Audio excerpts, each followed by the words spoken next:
Hello, Karens, and welcome to this week's episode of You Can Call Me Karen. This week, we are discussing another 90s icon, none other than Tonya Harding. I am so excited to dive into the world of figure skating, which was a big part of my life in the 90s as well. And we missed an amazing opportunity to salute our Karen-in-Chief, Donald Trump. For those listeners who are keeping current with the World Cup, there's a bunch of discussion or allegations around our president giving a call to the FIFA president after the Balogun red card and getting him back into the game against Belgium, I believe. We don't know all of the facts, and so cannot say that with total certainty. But that is the quintessential, I'm going to speak to your manager, Karen behavior.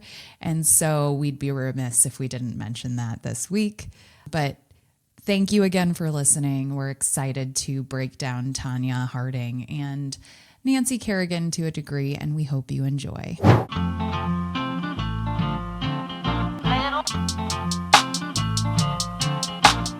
Box and the green box, little box and the blue one, box and the yellow one and the little and the box and the green.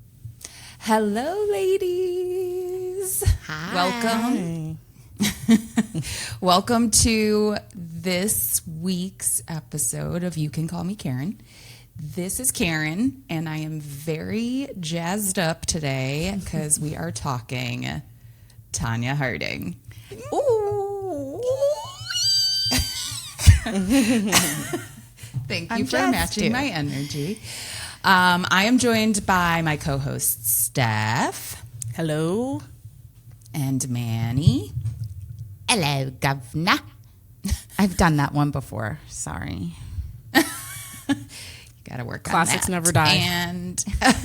And yeah, before we get to our episode, of course, we got to know who you calling, Karen. We are merched out today. I know. Actually, Mugs, I don't think tanks. we're doing a good enough job with our merch because little kids, when they see You Can Call Me Karen on me, they like go ballistic. I think we need to do like a children's line of You Can Call Me Karen. They love Steve, our you brand. listening? Yeah. That's what we got to Make do. it happen. We got to make some like dumplings and squishy toys of You Can Call Me Karen. Oh, I was like dumplings. I am not Is with Maxwell the not in the lingo. dumpling phase? No, I know what you're talking about now, but it definitely took me a moment. And we have okay. no dumplings in our house. You are. We have all those little, I don't know what they're called, but the little squishy things. Neatos. Neatos. Those Yeah, are all the Steph knows rave. better than me. I'm not going to lie. When I Yeah, touch because one, you're a I'm middle like, school teacher. Well, they blew up like kind of just before the school year ended, and I pretty much black out once the school year ends. So I was talking to a 6th grade teacher last week, and she was like, I'm banning squishies next year. yeah. my coworker banned it in her room. The printer is in my room, so she always prints to my room. And when she walks in, if one of my students had one, she'd like stand in front of their desk until they put it away. She's The like thing is, so like, funny. Yeah. I do understand the fidgetness of it, right? Like, it is helpful. Like, you know, my kiddo has fidgets in the classroom. It's helpful for his little brain to have something to be doing. So I get that bit of it, but I can see how it can just Because kids who explode. don't need it are who have it, and it's just fun. Yeah, because my kiddo needs it and then loses it. Bless his little heart. All right. Who's our Karen so my this Karen week? story. I have a Karen. All right. As we know, I am completely freaking insanely obsessed with the summer house stuff. I am going to stop. It's a drug for me, and I need to not be so addicted. So I am going to stop. So this is me holding myself accountable. This is the last time I'm going to talk about it for the rest of the month. Okay. Oh, it is early in the month, so that's a lot. Yeah. And I think that I can do it. with some support We from have my an friends. entire Got weekend you. together, so best of luck to you. Wait, what? I don't think I Like, we have an understand. entire weekend together, and you're not going to talk about it? Um, Or just on the pod? I think on the pod. Okay. I was like, Gotcha. Yeah, that's a lot. No, on the podcast and on our Oh, I accounts. see. I see. Got I it, got see. it, got it. Y'all know I have been going off on social media. Okay, so Summer House has a spinoff show called In the City. And In the City takes place in New York City. And Kyle and Amanda, the one who I've been after, they are going through their divorce on camera. And you see Amanda is, and Kyle has alluded to this before, Amanda is very sloppy, okay? She has a whole entire spare bedroom just full of her clothes laid across the bed, piles of clothing and stuff up the walls. It's just, and Kyle is like a neat freak, so it's very. I love the role reversal. Like male and female. Yeah. Yeah. And so he's alluded to this throughout their relationship. In fact, on Threads, he even said he couldn't have people over to the apartment for 5 years because of the state of their apartment, geez. because of her mess. So they show this on In the City. They show a picture of her bedroom, and people on Threads have been going off.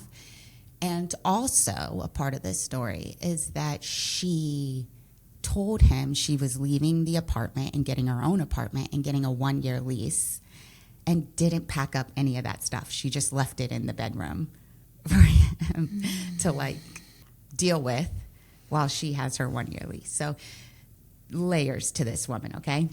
So I post on You Can Call Me Karen, Amanda was deaf, not raised by a black woman, because what you mean that's how you leave the apartment before you go out and hang with your little friends? No, ma'am. Okay. With your little friends, this is what I've learned. This is, yes, a good Okay, one. that's why you get it, Karen. This is what you've learned from being in the black culture and Steph and us and with Maxwell and stuff. Okay, so you understand as a white woman to a degree, that humor, right? Okay, the white women on Threads in response to this, on our account, okay, yes. In what world did anyone ever say that Amanda was raised by a black woman? No shit. Yeah, Steph's face. In no world. That's the point. Guys. Yes. Do you respond to these? Yes, I did. And then it's when was it ever implied that she was? Then one of them is, move on, Sierra. And they spell Sierra's name wrong. C-I-E-R-R-A. I'm like, okay. And then, have you ever seen how Sierra's rooms looks like?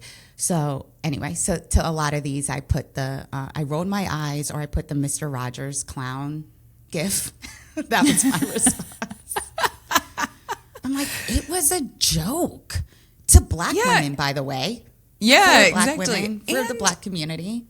the whole point is, you are a black woman saying she was clearly not raised by a black woman. It's you didn't say she was. Oh my God. The literalness of it all. Oh my God. Use your inferencing skills. Correct. This is why I hate social media. People are so stupid. What in the world? So anyway. So you're the Karen in this story, or? Likely. That's why it's I probably need a break. 90% of our content has been about Amanda Batuglia. So I should probably lay off. It's going to be cyberbullying soon. I totally forgot. Only if you that tagged her. Amanda is our new Karen. No, it's No, no. it's not. We all You decided. didn't forget. You didn't forget. It was No, never it established. was a decision. The pod is now called You Can Call Me Amanda. It Can feels call me fitting. Manders. And since, I know one you know, Amanda who would be very upset by that. Yeah, well, welcome to the club. It feels what? What were you going to say? It feels incorrect? It feels like you just talked about how you have to stop talking about this topic so much that we're talking about it still, and therefore It's juicy, right? Can you believe that happened on our account? Our account. Wow. how do people find these things, you know? Threads has like a, I think this is why it's called Threads. Correct me or not, Steph, but like you can be threaded with topics. So when I post like Summer House. So if you're on a Summer House thread, any Summer House You're seeing post that content. gets like pulled up So for you. you're baiting the women, the literal women who are like, can't stop talking about this. I'm just trying to build community with the Black women who watch Bravo and are into it. I think that And was like the somehow biggest- you're catching all of the angry white ladies. catching the strays. Yeah. Here's the thing. Like, I didn't realize that anybody was in support of Amanda. Like, who Oh yeah. TF are you? Oh yeah. Really? There's Amanda stands out there. There's West stands out there. Oh my gosh. Yeah. I thought that was an open and shut case. I don't really remember like Correct. who's who. It is in the open and dynamic. shut. It is open and shut, but it's never open and shut. That's No, what we're learning. See, this about. is why you're still talking about it, because there's dumbasses out there. right. That's why. Yes. Because we need to like on take me. these little clips and just rage bait all of these ladies. We'll go viral. It'll Listen, be great. I don't even watch the show, but y'all are dumb. Period. So Okay, well, I think that those are our Amanda for the week, and we will move on. nice try, Thank you Jan. for listening. Sure, Jan. You just heard our Karen stories, but we can't be the only ones. If you've had a Karen or Chad encounter or confessional, you've been a Karen yourself, we'd love to hear from you. Wherever you listen, click on the link in our show notes and text us your Karen stories. Oh, okay. Well, I want to get into our topic this week. So we are continuing our 90s theme, and we are talking about Tonya Harding. This one is pretty personal for me, as I grew up figure skating, and it's definitely impossible to cover everything Tonya in just one 1 hour long episode. So let's see where this goes. And yes, we won't be able to unpack it all. In preparing for this week's episode, I feel like I was transported back to my roughly 8 to 10-year-old self, figure skating at Carroll Stream Ice Rink in the suburbs of Chicago. I grew up figure skating from, I think it was like 91 to 98. And for reference, Tonya Harding was the first U.S. woman to land a triple axel in competition, which happened in 1991. So it was like right at the start of my figure skating career. And the incident, the quote incident with Nancy Kerrigan happened in January of 94, just before the 94 Winter Olympics. So just so that we can all kind of figure out where we are in the time. Before the media circus of that incident, I often got called Tonya around the rink because I had that thick, wavy, unruly hair. I guess maybe I was a little bit of a tomboy on the ice. And so there was parallels. And this was in Tanya's heyday. So I secretly didn't really mind. It was fine. That's so cool. Like Christy Yamaguchi and Nancy Kerrigan were like the the, golden children of figure skating. They were pretty and they were elegant and they like checked all the boxes of what we wanted figure skaters to be. So Tonya was a little bit of like the outsider and the rebel, but in any case, she was a badass. She was so fucking good. So yeah, I didn't really mind. People did it as a little bit of a dig, but I was okay with that. You're and like, I don't dig often, this. Yeah. That was middle finger for those just listening. But yeah, kind of, I was. Yeah, I don't often feel like I have such vivid memories of my childhood, but reading back about the sequence of events brought back just this flood of memories and reminded me that there was so much more to women's figure skating in the 90s than that one incident with Nancy. And I think most people would agree with that statement. It's just that has overshadowed everything. So before, I'm going to take us through some of the details, but before I do that, I would love if you could both start with what was your memory? What was your experience of that time? Like, did you follow figure skating in the early 90s? Yeah, I feel like figure skating and gymnastics with Dominique Dawes, Dominique Moceanu, is that her last name? Chris Yamaguchi, Nancy Kerrigan, like they were like iconic women in the early 90s. And I loved following their stories and watching them compete. And so similarly to your sentiments, I didn't realize how much I was invested in the ecosystem of ice skating until that statement. When I think about now, like, I don't know. I mean, there's been a couple recently who showed up on my algorithm, but like, I don't follow it the same way. And my kids certainly don't follow it the same way that I did. And I even have a gymnast and she doesn't really follow gymnastics the way, that we were following gymnastics back in the day. But I feel like gymnastics and figure skating were like core sports that I followed women around for in my childhood. And I'm excited to unravel it all. Steph, what about you?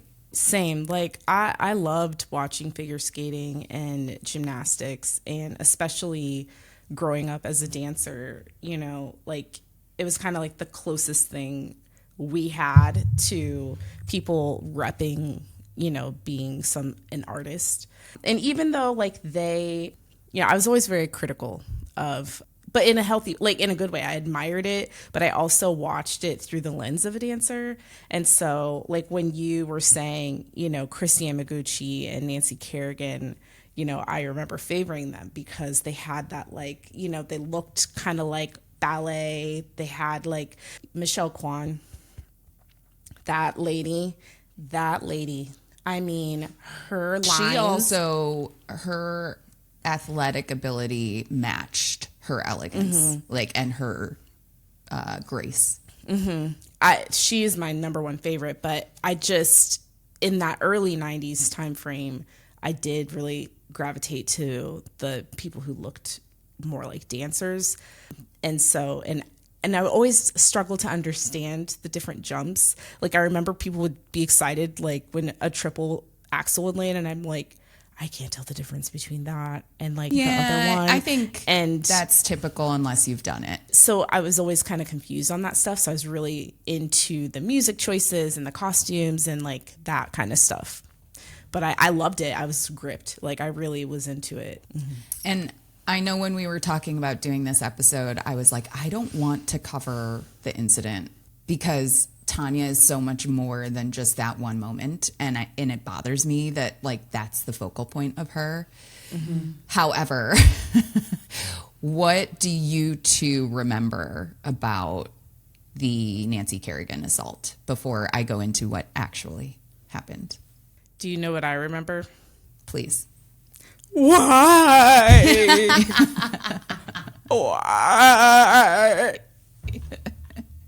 I was going to ask about that specifically. You got it right, though. The quote became, why me? Why me? But it was why. Why? It was just why. And it was only 3 of them. And this was a time when the media was able to just like be around the skaters. And so this was a practice for nationals because nationals was the next day. And so all of the media was right there. This guy hits her and runs. I'll get into the details. And like the cameras were immediately on her. Like that was actually when it happened, which is just crazy to think about. So she's just been hit, like she doesn't know what's happening. This is real response. It's such a shame that that's what we think of when we think of her. You know, it's similar to Tonya. It's like, it just freaking sucks that that's the defining moment of their lives. And it was such a vulnerable and scary moment for her. And we all would have looked a fool, I think, if you caught us at that moment. Manny, what about you? Do you have any memories of it?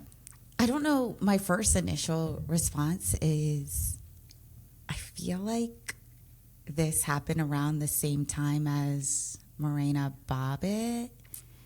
And I just remember. I think it did. Both of these women becoming like villains in pop culture. And like, if you weren't Morena Bobbitt, you were Tonya Harding. Lorena. Thank you, Lorena Steph. Morena. If you weren't Lorena Bobbitt, you were Tonya Harding or something. Like, I just remember they just became villains. And for some reason, I just feel like that. I just remember that it being like the how I was supposed to, like, speaking of teams, right, and picking sides and choosing. Yeah. Like, I just feel like that's how I was supposed to. I would, open and shut case Johnson. Like, I just feel like it was an open and shut case. Like, we're team Nancy. We are not team Tonya. Tonya is wicked, just the like villain. Morena. Okay, so I want us to put ourselves in the mindset of the 90s and 90s media specifically. It wasn't like it is today for our two young listeners. There were very few media outlets, relatively speaking. And when something was mainstream, it got all of the attention.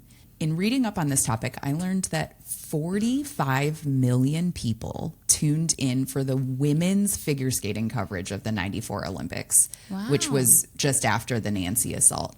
At the time, that was the 5th most watched event on TV ever. Wow. This was for a women's sport, women's figure skating in the 90s. Yeah. It's just crazy when you think about it. And you kind of hinted at it, Manny, but like, can either of you name a woman's figure skater now? Like, there's this one, like, I don't know her name. I kind of see her, but she came out because of like the music and the style in which she like skates, Her bangs and the dyed hair. Yeah. I'm talking Alyssa. I think this is a perfect reason why I'm saying this is like, in the 90s, you could have walked down the street, stopped any person and been like, who's our, best women's figure skater? And everyone would have had an opinion, whether it was Tonya, Nancy, or Christy, but like everyone would have known. And we just had the Olympics. We just had the Winter Olympics this February or whatever. And our female won gold. Yeah. Oh, Alyssa. congrats, and Alyssa. Is it Lou? No, and I'm literally blanking on it now. And I care about this stuff. I have to pull her name up and we can cut out this. Oh, it is Lou, Liu. Liu. Alyssa Liu. Yeah, she won gold. We all are like, what? Who is it? What's her name? And I just prepped for this. It's so bad. Okay, so that's my point. It was everywhere. It was everywhere even before Nancy was assaulted, but after the assault, like, just forget it. And it's because the media spent all of their time talking about it, and there were very few media outlets, so that was the news that everyone was getting. I do wish we had... another merch item. Okay. I do wish we had like 3 hours to talk about Tonya, maybe more. She is an extremely complex character. She lived an incredibly hard life filled with abuse, and it's almost no surprise that the world turned their backs on her at the first opportunity. In today's times, she would definitely have been labeled a Karen more than once in her life. So it's pretty fitting that we're talking about her. But yeah, she was swimming upstream from the moment she stepped on the ice. To paint a bit of a picture, she grew up in a working class family. She had an abusive mother, physically and emotionally. She had a brother that molested her multiple times in her childhood and was convicted. She had to work her way, like actually work her way through an incredibly expensive sport as an amateur who isn't allowed to be paid for her figure skating. That's how that system works, which when I say that out loud is just absurd. She was tomboyish in a sport that demanded she be dainty and feminine, as we have already discussed. And she was labeled from the very beginning white trash. This was a time when even the most flamboyant male figure skaters had to put on a show of masculinity. So yes, Tonya broke all of the molds, and the public couldn't wait for a salacious story to ensure she fell flat on her face, where they believed she belonged. But the thing is, the story isn't at all what the media portrayed. I was even shocked to read some of these details that I never knew, and I like lived and breathed this world. So the actual facts. Nancy was hit with a collapsible police baton on her thigh. So the assailant was aiming for her knee. He wanted to shatter her kneecap so that she couldn't perform in the Olympics or compete in the Olympics, but he missed. So let me paint this picture. So this is just like a practice rink where anyone can walk in. The media is all there. It's very open. It's not like it was, or it's not like it is today where there's security and like specific access. So he runs up behind her with no mask, mind you. He has just perfect daylight. He has lousy aim and hits her on her thigh, and then literally ran headfirst with his head through a plexiglass door that was locked and like broke through it to meet his co-assailant in a getaway car. So he hits her thigh. She sustains relatively minor injury. It's probably like a really bad bruise. I don't have all of those details. And then she can't skate at nationals the next day, but the Olympics committee allows her to go on to the Olympics because they love her and she's pretty, I guess. I don't know. That said, though, she gets silver at the Olympics. I was going to say, she crushes it. Yeah, it's a very nice ending to a shitty story. But it's wild what the media was putting out there and how they twisted this story so much. There's like, I'm sure if you went around asking people, there's some people who like believe Tonya actually hit Nancy herself. The reality is Tonya was never convicted of being involved in the crime in any way. There was no evidence to support that. She admitted to, after the assault itself is when she learned about the crime, or when she says she learned about the crime being committed or orchestrated by her ex-husband and his cronies. And she didn't go directly to the FBI, probably because he had a history of abusing her and just attacked one of her competitors. So I would guess she was a little bit afraid. But by admitting this, she was put on, I think it was like 2 years probation. She didn't serve any like jail time or anything. And then the U.S. Figure Skating Committee did this investigation and banned her from figure skating for life. What? What? For life. The only thing she knew in the world, she has figure skated since she was 3 years old, and she could no longer compete for the rest of her life. That was their finding. Oh my It's like, yeah. So share a little bit about your thoughts or reaction there, because you're both reacting the way I hoped. I didn't know that. I didn't know that she was banned for life. That's terrible. Yeah. She described it as like taking her life away or something like that. And I can totally understand that. And the thing is, she had nothing to do with the crime. That like, Right. these idiots who committed this crime, they like idiots. ran away. Literal idiots. Yeah. Like the dumbest fucks. Dumbest and they criminals ran away and started like telling everybody they knew that they did it. So they have all of these witnesses who are like, yeah, he walked into a bar and told me that he's the one who did this. But all of those people, including like the people who committed the crime themselves, had nothing to say about Tonya's involvement. Like there was no mention of that. And so if you're going to run around, you know, voicing this outright, if Tonya was involved, I think that would have come out. Like these What was they the wouldn't have been so justification? good to like keep that part. Yeah, they're like Harry and Marv from Home Alone. They're like so stupid. 100%. Oh my gosh, that's the perfect comparison. Like, yes, that's exactly it. You know? They're just Stupid they're just criminals. idiots. So, what was the justification from the figure skating or organization for why she was banned for life if there was no evidence that she was involved? It all tied back to her not going to the FBI immediately upon learning about the assailants. But there Like, was no federal crime committed. It was She got something hit to with the a effect baton of, and like, a thigh. yeah. It was like it was something. I don't have the name of like what she was charged with, but something around like obstructing justice. So after this happened, she at some point learned it was like her ex-husband and his idiot friends who did this, and she didn't go directly to the authorities. And that's what put her on that probation. And so that's the only thing I am aware of that the U.S. figure skating, I can't remember what the group is called, but the governing body of U.S. figure skating had to go off of.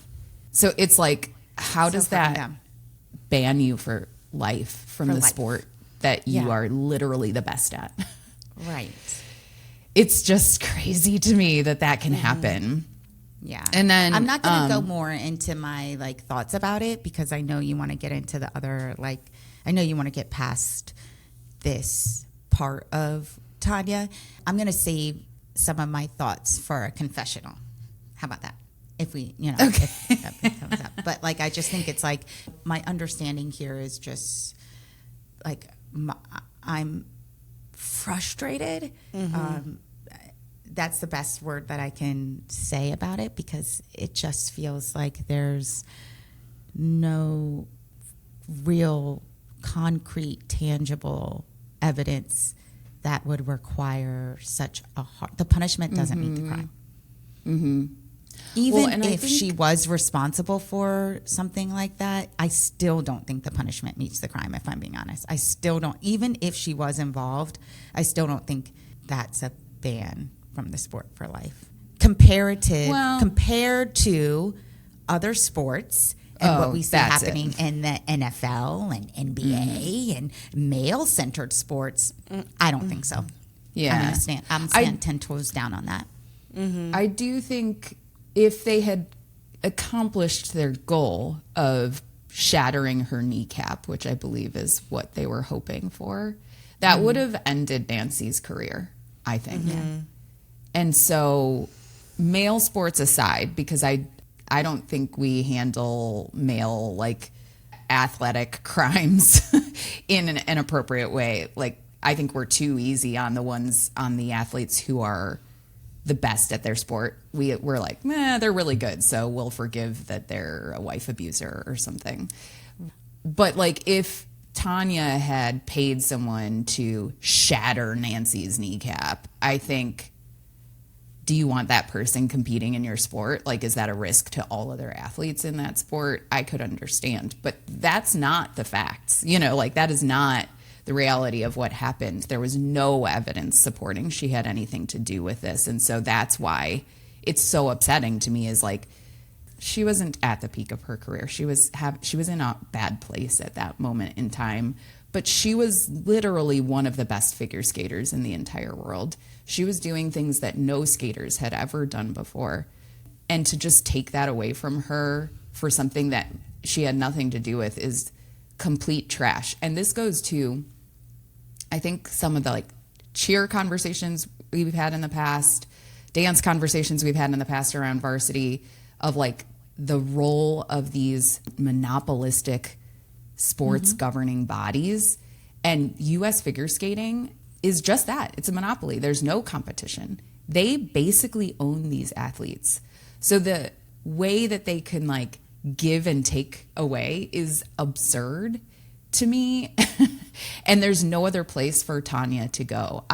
As I was reading about this, I kind of wondered, could she have like moved to Canada and, you know, and skated for Canada's team? I don't know. I don't know if there was anything there, but she didn't have much. Like, this is an incredibly expensive sport. She wasn't allowed, because she was an amateur, she wasn't allowed to make any money off of it.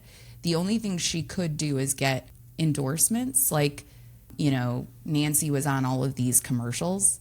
This is the thing about this sport that really drives me crazy. So, Steph, you started with like, you were drawn to Nancy and Christy because of their elegance, their grace, their dance abilities. And Tonya was an athlete. She was like a little rough around the edges. She wasn't as graceful, but she was powerful. And so because of that image, she had one endorsement, and I'm totally blanking on what it is right now, but she had like one commercial. Nancy had like 20, you know, like it wasn't even a comparison. So Tonya was like just swimming upstream the whole time. She just couldn't make money doing this. So then when this happens, she's fallen from the little grace that she had in the public eye. And then there was no way for her to continue. It's just like, oh, it's so upsetting. I have a question, because I remember that Nancy got the silver that year. But what I don't remember is, was Tonya able to compete? Yeah, she was, and she placed 8th. This was, do you recall when her lace broke? So yeah, she placed 10th after the short program. And then in the long program, just before coming on the ice, she had a lace on her boot that broke. And then they had to like scramble to get a new lace, which was too short, so she couldn't quite tie it. So she comes out on the ice at the very last minute. There was like a clock, you know, like that she was due on the ice, and she was like scrambling out onto the ice. She tried to start her program, and I think the lace broke again, or maybe just untied because it was too short. And so she went over to the judges' table to show them that like her equipment wasn't functioning correctly, which is like, that's how the process works. That's what she was supposed to do. And they gave her, I think they like allowed her to skate later to get that fixed. But how do you come back from that mentally? So she did okay. She didn't do great. And then she ended up in 8th place overall. So, and then was that her last time competing? That was her last time, yeah. So she had actually won those nationals when Nancy was out. And after all of this, they stripped her of that title. Yeah, it's just like one fucking thing after another. She just couldn't win. It's so sad to me. You guys, I know, Manny, you had mentioned watching I, Tonya, or was that you, Steph? I haven't seen it.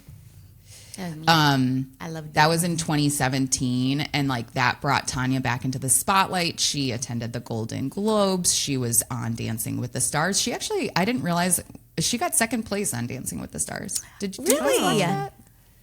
I don't know. Yeah, so it's I in feel my like I algo. need to watch the videos of her, because to your point, Steph, she wasn't known for her like artistic movement or her dance abilities. But obviously, if you're getting 2nd place on Dancing with the Stars, I feel like you're doing all right. And maybe it was her athleticism that like kept her. A lot of that is I don't audience actually watch voting it. you on and off. Like a lot of that is audience, but that does say something that They like voted for they her. voted for her. Yeah. And now I've got all of her figure skating in my like social media algorithm, and so I see the videos she's posting. Tonya Harding still skates. I was like gonna ask. and she's good. She's got to be 50 something now. And she could still skate. She's jumping. Her spins are fire. Like, wow. It's nice to see her doing okay, I guess, after all of that. But yeah, I think the thing that was interesting to me in reading up on this is the themes with a lot of our other discussions. So the sports governing bodies piece is starting to really piss me off. I feel like we need to overhaul a lot of that world, not just women's sports, men's sports. I don't understand how we have allowed for those entities to become complete monopolies when we don't theoretically allow that anywhere else. So, yeah. I was going to say, like, do you think that that's necessarily true? Like, when you think about, like, college sports really only has one governing body, like NCAA. Like, do you think that these organizations that are pay to play are trying to, like, emulate a non-pay to play? Like, do you know what I'm saying? I don't know what I'm saying. Well, I don't understand why we allow a non-pay to play environment. I know that's changed with what is it called? Name, image, NIL. Yeah. Like, I'm saying, like, for example, in dance, there's like 1,500 dance competitions. And so everybody, if you know a dancer, they probably came back as a national champion. But, like, can everybody really be a national champion? You were at the competition you were just at, but there's like 1,500 of them. So, like, to solidify, like, the way to be the true champion, there has to be one organization that's, like, the legit. Do you know what I mean? Yeah, I know what you mean. Or can all of those organizations submit, like, their best for some final competition? Isn't that what you're saying? Some final competition, and that competition has to be, like, has to have an organization that, like, they report to. That they report to. Even if they did what you're saying, there still needs to be somebody who organizes the event where all the national champions go. But could it just be that, like, somebody who organizes that event, but not, like, the NFL or the NBA, you know, like, not somebody who governs the entire sport, if that makes sense. I think it's so hard with all the running pieces and to keep it consistent year after year. I think it's like that would be really challenging with all the moving pieces and communication and, like, the production of it all. I think that would be incredibly challenging to do without an official recognized organization. Mm-hmm. And then it just becomes another piece. Like, it's not the national, stage. Yeah. It just becomes like another name, and who's to stop somebody else from being like, no, but we're the national stage. Yeah. I mean, I think, like, obviously all I can relate it to is dance, but, like, we do several competitions throughout the season just to, like, make our season full, and we have other places to go. And there's certain competitions that I prefer because I understand their scoring system better, and I feel like they get really quality judges. And so without some sort of, like, solidifying aspect, like, how do you determine who's quote unquote the best, So it's like, because everything is so money driven, that's where varsity kind of pisses me off, because they make so much money and it's, like, so capitalist and not really about the purity of the sport. And so it's just like, how do we get what we're looking for without it being so, I don't know, like, corrupt? It's just corrupt. It's so corrupt. Yeah, I think this is a conversation about ethics more than anything, and even across the board, let's take athletics out of it, right? Let's do academic ethics, right? Mm-hmm. And, like, plagiarism and how colleges are handling AI, right? Like, there's no common thread of, like, what's the ethical stance on that? And I think that is, we can drain it down to something as silly as the summer house stuff and how Steph was like, wait, there's another side. Like, I think we just have kind of lost our ethical code, or we don't have a strong ethical code for, like, these people who are leading on these boards who make the final call and decision. We just saw it happen with FIFA in the World Cup. Yes. And Yes. people were like, what is happening? And whatever you believe about, the situation or whatnot, the same thing happened with Cristiano Ronaldo. Like, they make these certain, like, that's what I heard in my ear when you were talking about Nancy. I'm sorry, I'm not talking in complete sentences, but you're saying yes and following along, and so I am so is our following. audience. I am following. Well, I think like- FIFA's a great example. Like, especially people's shock and awe around Donald Trump calling the FIFA president and our best Balogun, our best player being able to play. People being shocked by that is shocking to me. Like, FIFA is notoriously corrupt. Yes. Everyone knows it. So then, like, this happens and we're surprised. Yes. I hate that for sports, like, to Steph, your point of, like, this is about the athlete and the art in this case.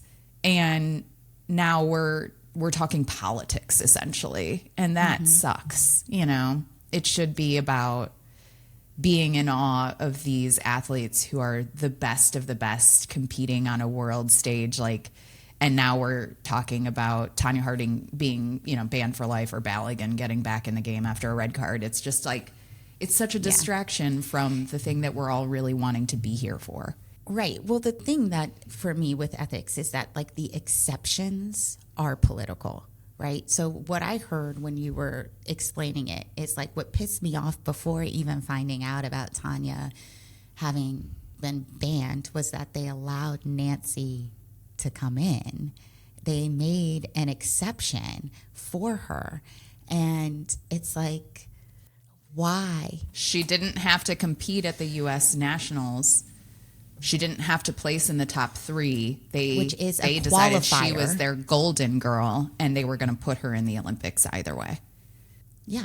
So Nationals is a qualifier, and they put her in because of this injury, which, like, okay. Wait. So she wasn't already planning to compete in the Olympic qualifier? So the Olympic qualifier is the U.S. Nationals. Okay. And that the day before Nationals, she got hit. So she couldn't compete.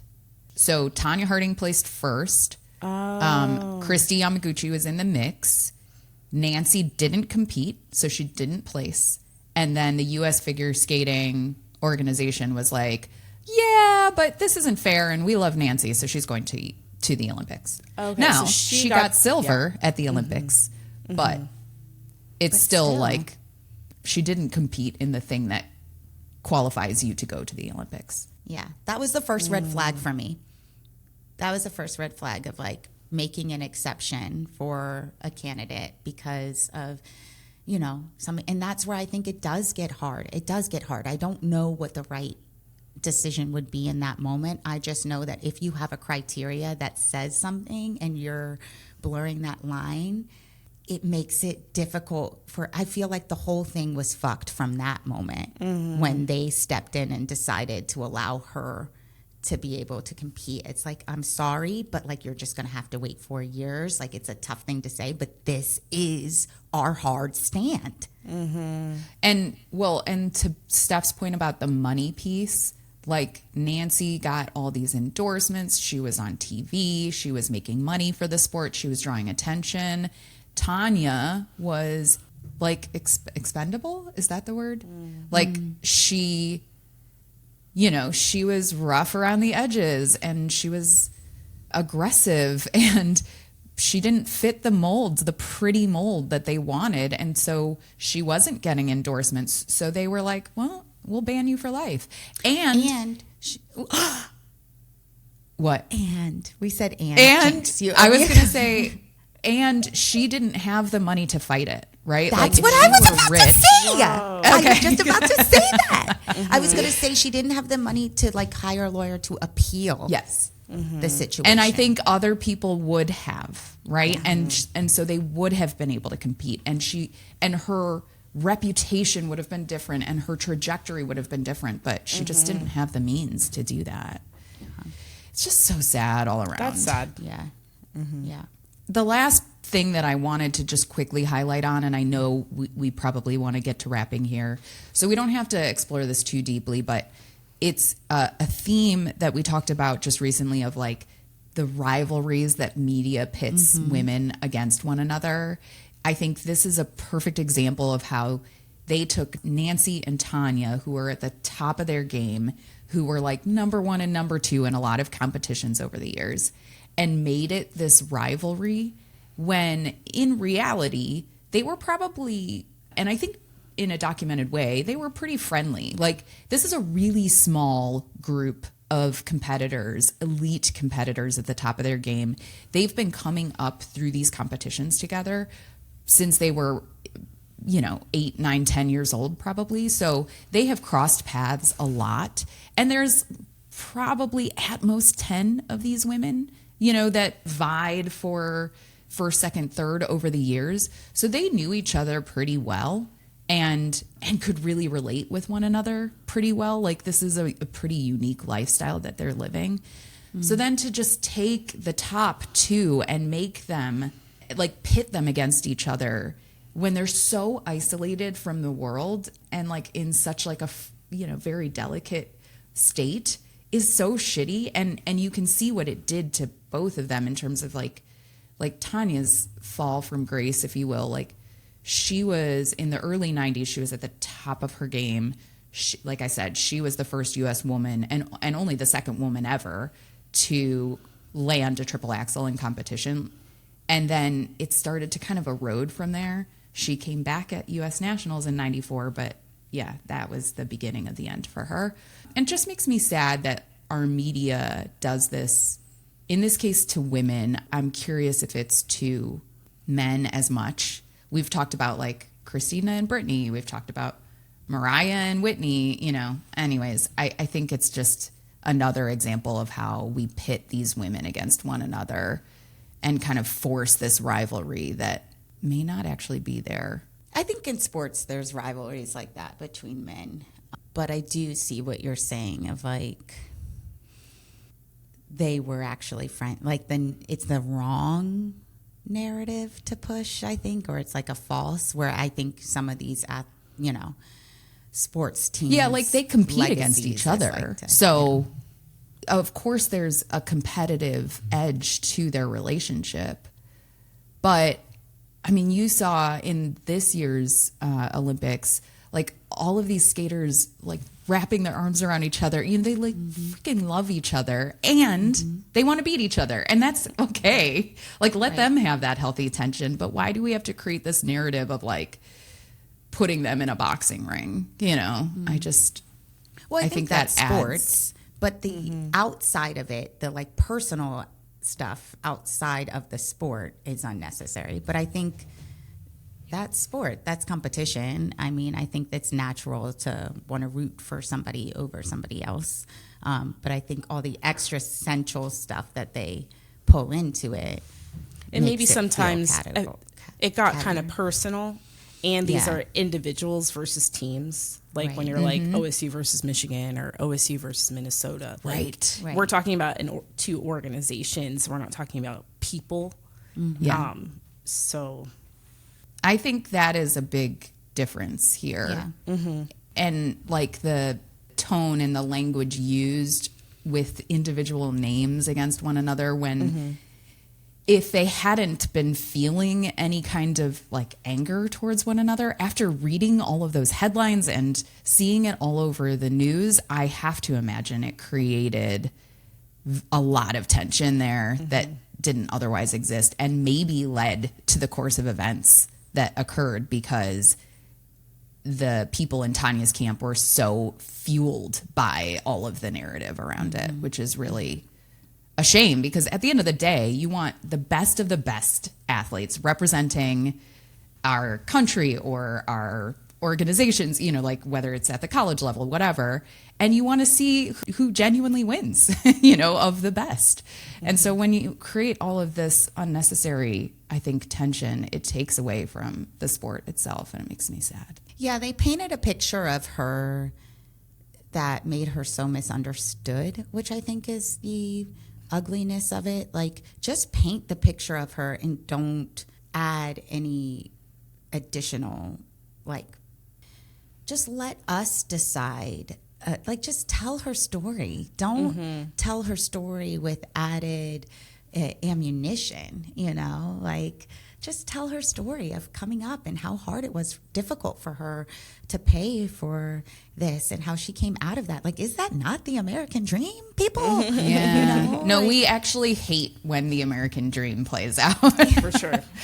That's become very clear. For our listeners, if you want to hear more about Tonya's story specifically, which I have found very interesting and heartbreaking, there is a You're Wrong About 2-part series on Tonya Harding specifically. It does cover the incident, but it also just talks a lot in depth about how she came up and the challenges she experienced.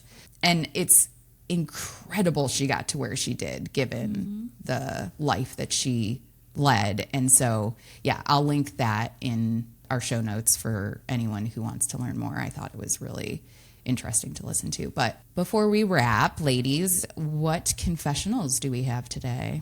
I will say, like, first of all, and so she's still banned for life. Yeah. Like, I know that she's in her 50s, but like, she's still banned. She could for never life. compete in Ever again. U.S. figure skating competitions ever. That's so terrible. Okay, so I was gonna say, like, I like to watch interviews of people because, like, I always get a feel of whether I like their personalities or not. And I also know that also has to do with the interviewer too. Like, if the interviewer is good, you kind of, do you get to know them when they're done, or did you ask good questions? Was the vibe good? You know, but I always like walk away with like, I like him or I like her, you know? And I have to admit, like, watching interviews of Tonya Harding, like, she does not come off very well. But today's hearing about her like struggles and stuff, it really like shed some light. Like, I was just kind of like, oh, like some of her, like that chip on her shoulder, like some of she's just not super polished, you know, but it makes perfect sense. And I wish there was more context, because I was always like, I just have seen a few interviews of her and been like, oh, I mean, she's rough, but she had a rough life. So, yeah. I think that's like the perfect example of how we always talk about it's not black and white. Like, you're not all good or all bad. Like, there's just so much complexity to every person. And she's a perfect example of that. Yeah, I have 3 bullet points. 1, I'm still We're speaking in mad. bullet points. I'm mad at these men ending her career. I'm pissed at them. I'm mad at these 2 jokers who have no freaking common sense or criminal like masterminds who in the end ended up ruining her career. I'm pissed. Second would be to Steph's point of, I think one of the reasons the media got it wrong is probably because Tonya didn't know. She didn't have the emotional intelligence to be able to speak it because she was a survivor. And generally survivors, like looking at Jenny in our Forrest Gump episode, right? Like generally survivors are doing just that, surviving, right? So she's not going to be able to communicate what's happening to her. She's In a way that we accept or appreciate. Right. Yeah. And then lastly, I just love watching you light up about this topic, Karen, and I loved learning more about figure skating through your lens. It really was so How happy it made you. revealing. Yeah, like I don't think about that part of my life very much because it was a long fucking time ago now. And yeah, I mean, it just really like, it brought me back. I was like, I can like smell the rink. I could talk about figure skating all day, as it turns out. So this was fun. Thanks for suggesting it. It wasn't even my idea. I woke up, for our listeners, I woke up out of a dead ass sleep and was like, like I was like, yes, drowning by water. And I woke up like, caught my breath and was like, Tonya has to be done by Karen. It's like a spirit came out of we me. were originally planning like blondes of the 90s, which I mean, Pamela she is a Anderson, blonde which we'll of the probably do. 90s. But yeah, she is. yeah, but a slight pivot, and I loved it. Thank Me you too. for that suggestion. Thanks All for doing right, it. well, thanks all for listening, and we will see you next week. Bye. Bye. Hey, bitches. That's a wrap on another episode of You Can Call Me Karen. If you liked what you heard or didn't, go to our show page and leave a review. Just know, we will call you out. And if, unlike my two co-hosts, you find yourself scrolling endlessly on TikTok, follow us at You Can Call Me Karen. And if you're still living in the 20th century like a boomer, don't worry. You can find us on Instagram and YouTube at YouCanCallMeKaren_pod. We love you for listening.